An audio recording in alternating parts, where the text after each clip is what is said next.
সমালোচনা করতে গিয়ে জনগণের দাবি থেকে সরে না আসার আহ্বান জানিয়েছেন বিএনপির ভারপ্রাপ্ত চেয়ারম্যান তারেক রহমান। তিনি বলেছেন, এমন হলে দেশের সব সম্ভাবনা শেষ হয়ে যেতে পারে।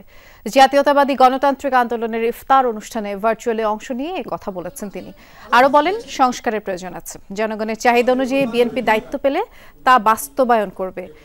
তারেক রহমান বলেন, রাজনৈতিক দলগুলোর উচিত তারা ক্ষমতা এলে কিভাবে বাজার ব্যবস্থা করবে, কিভাবে মানুষের সমস্যার সমাধান করবে, এসব নিয়ে আলোচনা করা।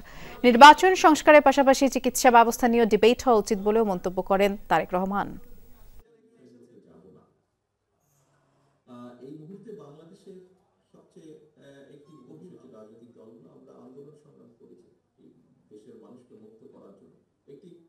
আমরা বাস্তবধর্মী সমালোচনা অবশ্যই করব একজন আরেকজনের, কিন্তু সমালোচনা করতে গিয়ে এমন পরিস্থিতিতে যাতে আমরা এসে না দাঁড়াই যেখানে আমরা জনগণের এই ইস্যুগুলোকে, দেশের এই ইস্যুগুলোকে আমরা অ্যাড্রেস করতে ভুলে যাব।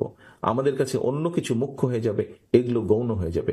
এটি যদি হয় তাহলে এই দেশের সম্ভাবনা সব শেষ।